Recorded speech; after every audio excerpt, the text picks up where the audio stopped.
Welcome to Scouting Movies, everybody. We did it. This is the final film that I'm going to review of 1988. After this, I'm going to do the reimagining the Oscars for 1988. So thanks for joining me on this one, on this journey through a year of movies. The movie we're going to be talking about today is one of the more prophetic movies about a modern media that came out, 37 years ago almost. It takes place almost entirely in a dingy radio booth. No trending hashtags, no viral video clips, just one guy, one microphone, and an entire city full of angry, scared, and lonely voices feeding off each other like it's a blood sport. It's a movie called Talk Radio, and it's directed by Oliver Stone and based on the real life murder of Denver talk show host Alan Berg. So let's talk about what this movie is about. Again, I just mentioned that it's inspired by a real life event. It's based on a stage play by Eric Bogosian, which, like I said, was itself inspired by a real life event that took place in Denver. Talk radio drops us into the high pressure world of late night radio.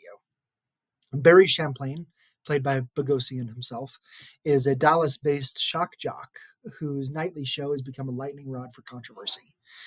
He doesn't comfort his callers, he incinerates them. And over the course of or a couple of increasingly volatile broadcasts, we watch him unravel on the air. Not with a bang, but with a kind of slow, inevitable implosion as he continues to insult his listeners, and continues to really spark some controversy among them, and seems to revel and enjoy in the the back and forth banter, the making people feel bad, and then threatening them or letting them threaten him. Um, so let's talk about rage for a second, because this movie has a lot of it.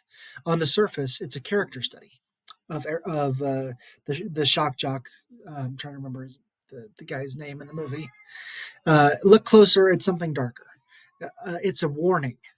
It's a diagnosis. It's a post-mortem on a society that confuses attention with validation and rage with relevance.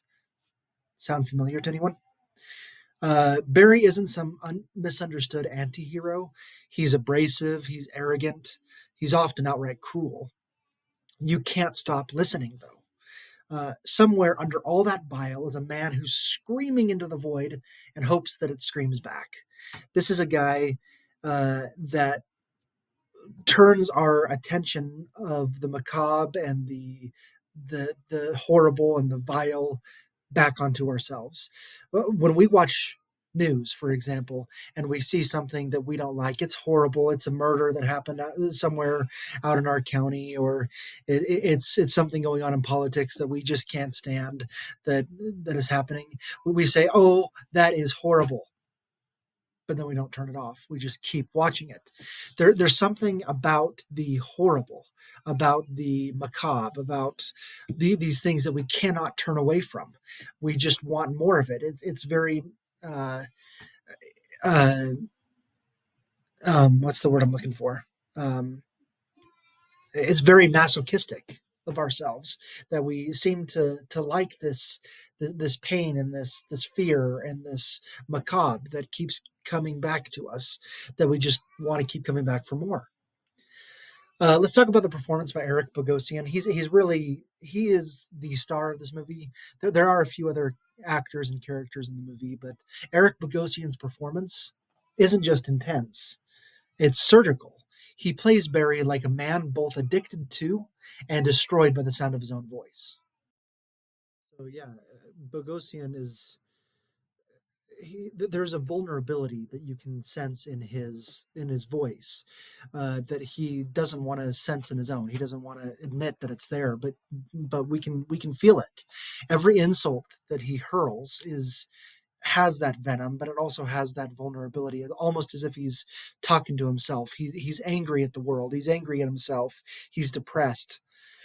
Um, and there's moments where he insults people so much that this guy calls and says, "I sent you a bomb," and it's on his desk, uh, just a package, uh, and he decides to open it right there on the air, almost threatening fate and saying that, no, I don't think you sent me that, but if it kills me, it's whatever. A little bit of depression there. His final monologue, where he turns the mirror on his listeners and by extension us as viewers, is devastating. He tells us we feed off that outrage, as I just mentioned, that we choose hate, that we like being lied to, because it keeps us comfortable. It's not just a mic drop, it's a gut punch. So if you've seen an Oliver Stone film, um, if you're expecting the usual fireworks, fast cuts and war flashbacks and courtroom drama and all of those things, talk radio is going to surprise you. It doesn't have those things. This is Oliver Stone in a pressure cooker. He tightens the screws with silence, with flickering red lights, with the tension of a phone line that might suddenly go too far. It's amazing the suspense that you get in a movie like this, where there are no uh, killers around the corner necessarily, where there's no ghosts, where there's no action scenes. Really, it's amazing the suspense that you get in when it's 90% of the movie is a guy in a booth talking to a mic. Uh, the whole movie hums with that unease, and you keep waiting for something to snap because eventually it will. It's going to. Here's kind of where it gets eerie: is that when talk radio was released, it was an indictment of talk radio's rise and the media's obsession with shock. But in 2025, it plays like a prequel to everything: YouTube, Twitter, TikTok, dramatic channels, political outrage podcasts. Barry isn't a relic. He's the blueprint of what we've seen before. The film knows it. That's what makes it so uncomfortable and so essential. We see this all the time in every type of thing. We see it in political ads and political podcasts. We see it in sports talk radio, where people just decide to get angry and yell all the time, and people just love it. They keep coming back for more, and that's what is so kind of eerie about this movie. So, what makes it work? Is it a fun watch? Not really. There's no catharsis in this. There's no satisfying revenge arc. It's just a man who's slowly eaten alive by the very platform that made him feel powerful. That's what makes it unforgettable, though. It also helps that the script, which is co-written by the star Eric Bogosian, based on his stage play, is razor sharp. Every exchange, every insult, every silence is deliberate. This isn't a movie with filler. It's a 110-minute descent into madness, into fear and anger. Um, so, what grade will I give Talk Radio? I'm going to give it a B plus.